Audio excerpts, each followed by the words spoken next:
नमस्कार। आज हम आपको सुनाने जा रहे हैं सुनो कहानी की नई पेशकश, गुनाहों का देवता।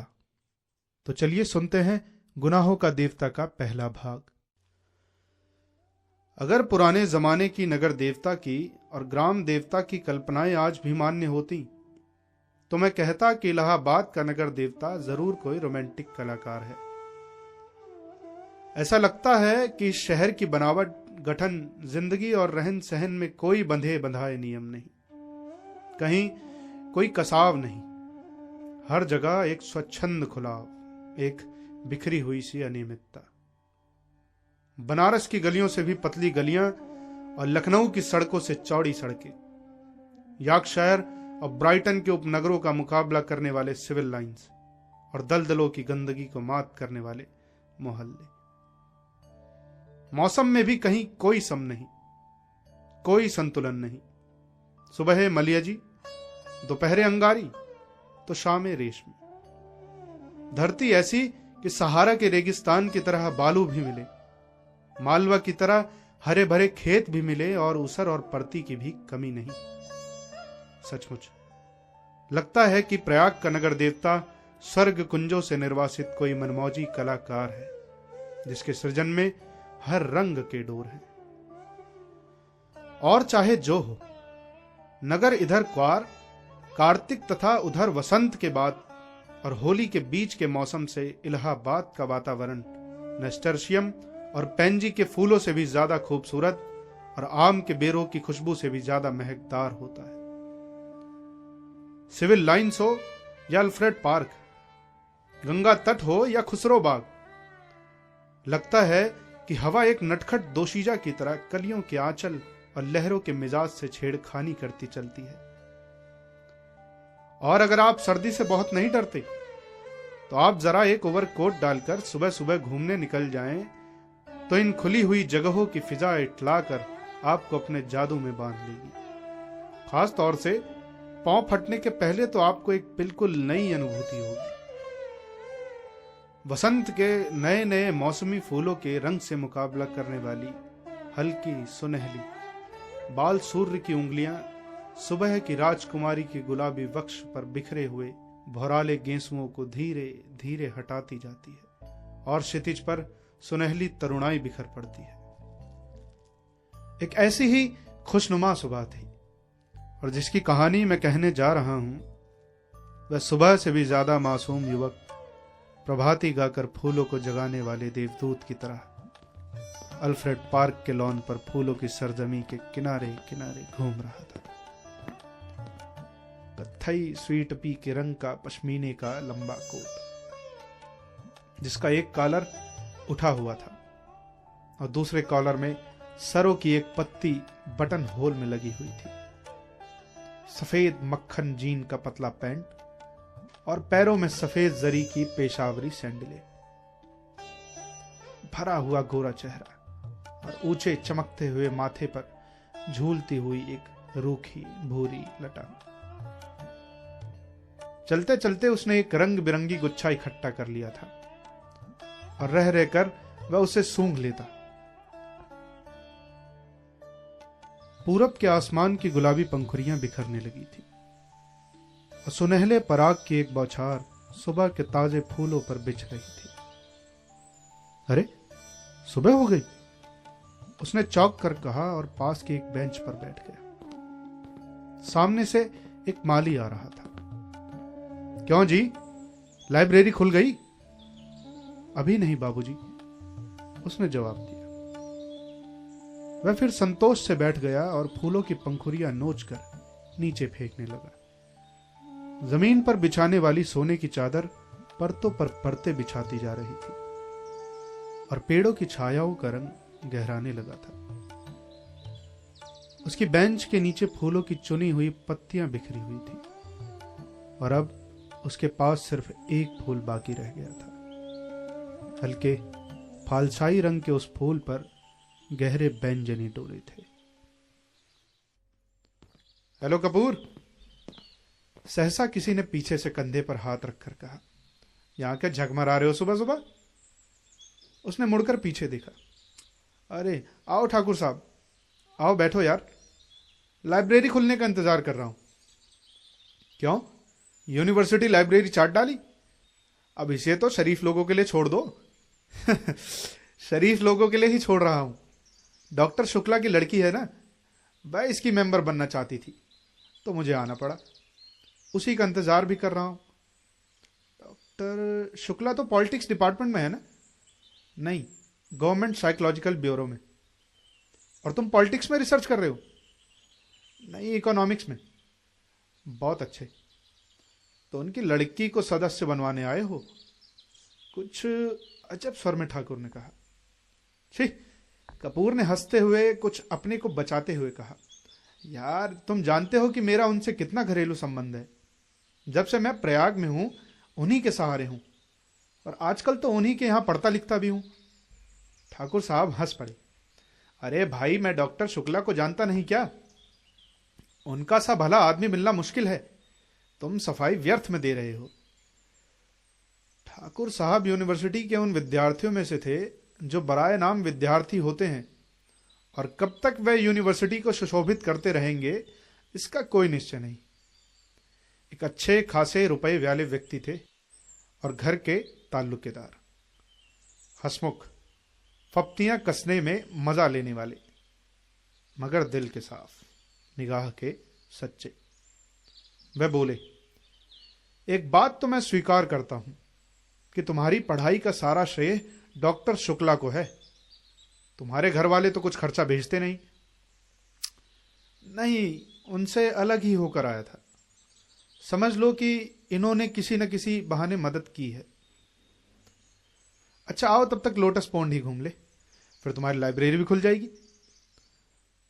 दोनों उठकर एक कृत्रिम कमल सरोवर की ओर चल दिए जो पास ही में बना हुआ था। सीढ़ियां चढ़कर ही उन्होंने देखा कि एक सज्जन किनारे बैठे कमलों की ओर एक टक देखते हुए ध्यान में तल्लीन है। दुबले पतले छिपकली से, बालों की एक लट माथे पर झूमती हुई। कोई प्रेमी है या कोई फिलॉसफर? देखा ठाकुर? नहीं यार, दोनों से निकृष्ट कोटि के जीव हैं। ये कवि हैं, मैं इन्हें जानता हूं। ये रविंद्र बसरिया हैं, एमए में पढ़ता है। आओ मिलाए तुम्हें। ठाकुर साहब ने एक बड़ा सा घास का तिनका तोड़कर पीछे से चुपके से जाकर उसकी गर्दन गुदगुदाई। बिसरिया चौंक उठा, पीछे मुड़कर देखा और बिगड़ गया। यह क्या बदतमीजी है ठाकुर साहब? मैं कितने गंभीर विचार में डूबा था। और सहसा बड़े विचित्र स्वर में आंखें बंद कर बिसरिया बोला, आह कैसा मनोरम प्रभात है। मेरी आत्मा में घोर अनुभूति हो रही थी। कपूर बिसरिया की मुद्रा पर ठाकुर साहब की ओर देखकर मुस्कुराया और इशारे में बोला, है यार शगल की चीज, छेड़ो जरा। ठाकुर साहब ने तिनका फेंक दिया और बोले, माफ करना भाई बिसरिया, बात यह है कि हम लोग कवि तो है नहीं, इसलिए समझ नहीं पाते। वैसे क्या सोच रहे थे तुम? बिसरिया ने आंखें खोली और एक गहरी सांस लेकर बोला, मैं सोच रहा था कि आखिर प्रेम क्या होता है, क्यों होता है, कविता क्यों लिखी जाती है, फिर कविता के संग्रह उतने क्यों नहीं बिकते जितने उपन्यास या कहानी संग्रह। बात तो गंभीर है। कपूर बोला, जहां तक मैंने समझा और पढ़ा है, प्रेम एक तरह की बीमारी होती है, मानसिक बीमारी, जो मौसम बदलने के दिनों में होती है, मसलन क्वार कार्तिक या फागुन चैत। उसका संबंध रीढ़ की हड्डी से होता है और कविता एक तरह का सन्निपात होता है। मेरा मतलब आप समझ रहे हैं ना मिस्टर सिबरिया? सिबरिया नहीं, बिसरिया, ठाकुर साहब ने टोका। बिसरिया ने कुछ उजलत, कुछ परेशानी और कुछ गुस्से से उनकी ओर देखा और बोला, क्षमा कीजिएगा, आप या तो फ्रायडवादी हैं या प्रगतिवादी, और आपके विचार सर्वदा विदेशी हैं। मैं इस तरह के विचारों से घृणा करता हूं। कपूर कुछ जवाब देने ही वाला था कि ठाकुर साहब बोले, अरे भाई बेकार उलझ गए तुम लोग, पहले परिचय तो कर लो आपस में।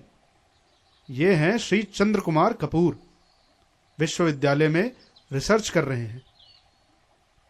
और आप हैं श्री रविंद्र बिसरिया, इस वर्ष एमए में बैठ रहे हैं, बहुत अच्छे कवि हैं। कपूर ने हाथ मिलाया और फिर गंभीरता से बोला, क्यों साहब, आपको दुनिया में कोई और काम नहीं मिला जो आप कविता करते हैं? बिसरिया ने ठाकुर साहब की ओर देखा और बोला, ठाकुर साहब, यह मेरा अपमान है, मैं इस तरह के सवालों का आदी नहीं हूं। और उठ खड़ा हुआ। अरे बैठो बैठो, ठाकुर साहब ने हाथ खींचकर बिठा लिया। देखो कपूर का मतलब तुम समझे नहीं। उसका कहना यह है कि तुम में इतनी प्रतिभा है कि लोग तुम्हारी प्रतिभा का आदर नहीं करना जानते, इसलिए उन्होंने सहानुभूति में तुमसे कहा कि तुम और कोई काम क्यों नहीं करते। वरना कपूर साहब तुम्हारी कविता के बहुत शौकीन हैं, मुझसे बराबर तारीफ करते हैं।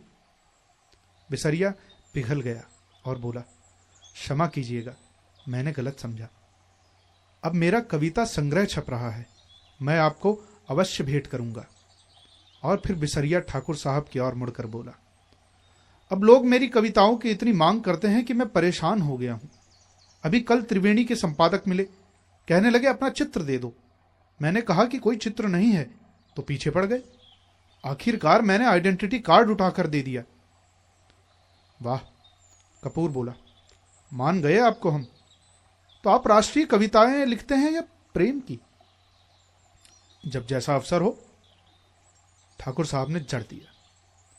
वैसे तो यह वार फ्रंट का कवि सम्मेलन, शराबबंदी कॉन्फ्रेंस का कवि सम्मेलन, शादी ब्याह का कवि सम्मेलन, साहित्य सम्मेलन का कवि सम्मेलन, सभी जगह बुलाए जाते हैं। बड़ा यश है इनका। बिसरिया ने प्रशंसा से मुग्ध होकर देखा, मगर फिर एक गर्व का भाव मुंह पर लाकर गंभीर हो गया। कपूर थोड़ी देर चुप रहा, फिर बोला, तो कुछ हम लोगों को भी सुनाइए ना। अभी तो मूड नहीं है, बिसरिया बोला। ठाकुर साहब बिसरिया को पिछले 5 साल से जानते थे। वह अच्छी तरह जानते थे कि बिसरिया किस समय और कैसे कविता सुनाता है। अतः बोले, ऐसे नहीं कपूर, आज शाम को आओ, जरा गंगा जी चलें, कुछ बोटिंग रहे, कुछ खाना पीना रहे, तब कविता भी सुनना। कपूर को बोटिंग का बेहद शौक था, फौरन राजी हो गया और शाम का विस्तृत कार्यक्रम बन गया।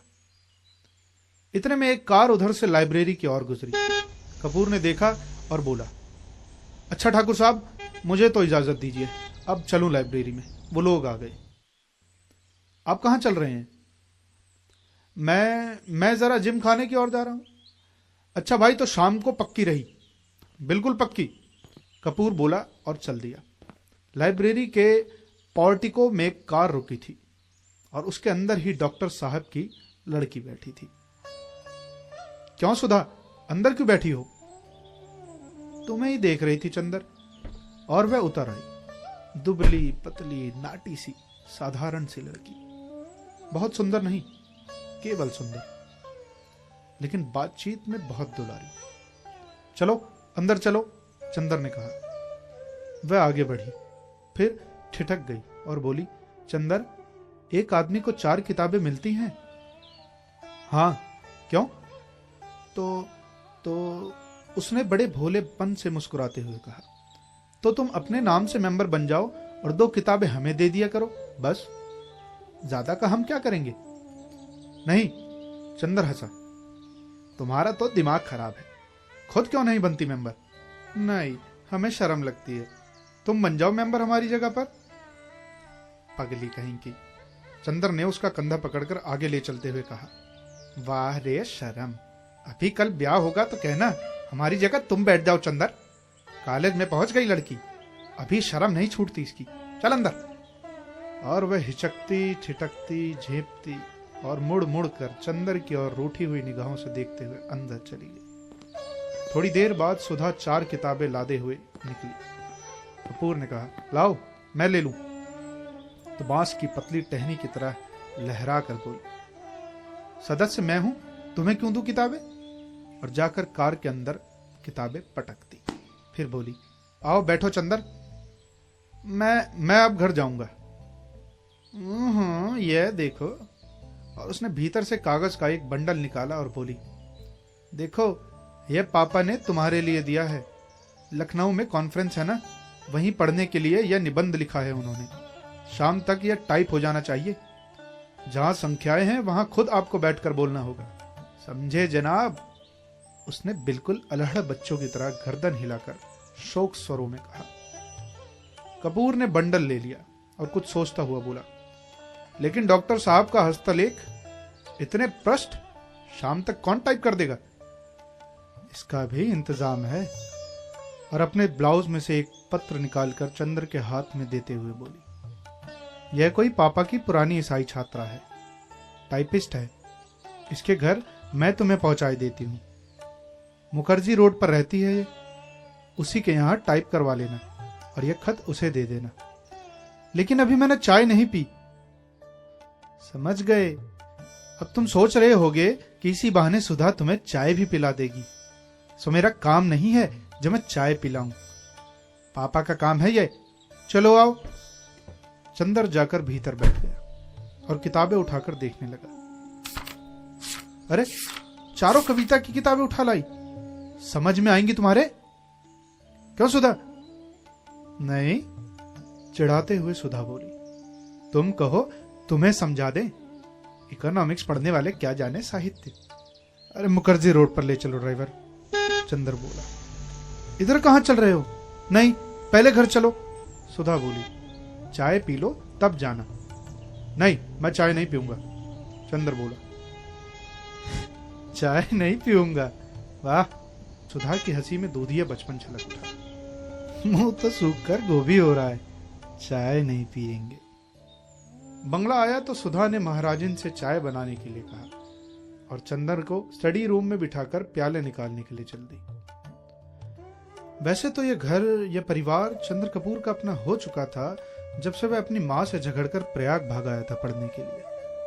यहां आकर बीए में भर्ती हुआ था और कम खर्च के ख्याल से चौक में एक कमरा लेकर रहता था। तभी डॉक्टर शुक्ला उसके सीनियर टीचर थे और उसकी परिस्थितियों से अवगत थे। चंदर की अंग्रेजी बहुत ही अच्छी थी और डॉक्टर शुक्ला उसके अक्सर छोटे छोटे लेख लिखवाकर पत्रिकाओं में भिजवाते थे। उन्होंने कई पत्रों के आर्थिक स्तंभ का काम चंदर को दिलवा दिया था। उसके बाद चंदर के लिए डॉक्टर शुक्ला का स्थान अपने संरक्षक और पिता से भी ज्यादा हो गया था। चंदर शर्मीला लड़का था, बेहद शर्मीला।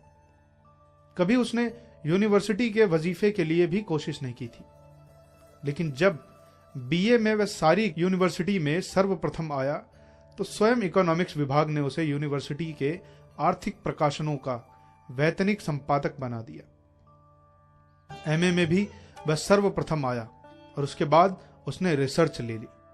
उसके बाद डॉक्टर शुक्ला यूनिवर्सिटी से हटकर ब्यूरो में चले गए थे।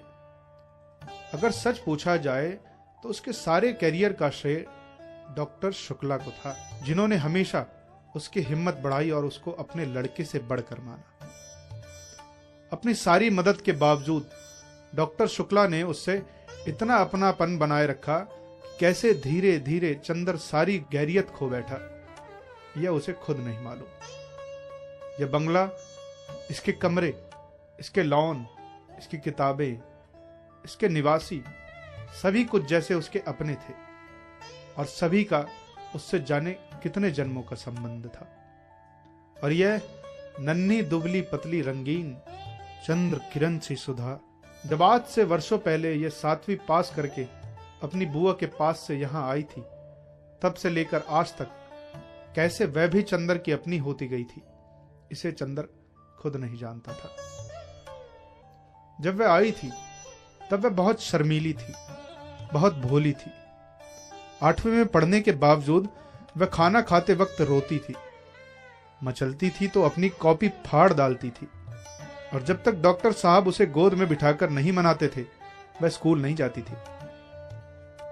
3 बरस की अवस्था में ही उसकी मां चल बसी थी और 10 साल तक वह अपनी बुआ के पास एक गांव में रही थी। अब 13 वर्ष के होने पर गांव वालों ने उसकी शादी पर जोर देना और शादी न होने पर गांव की औरतों ने हाथ नचाना और मुंह मटकाना शुरू किया तो डॉक्टर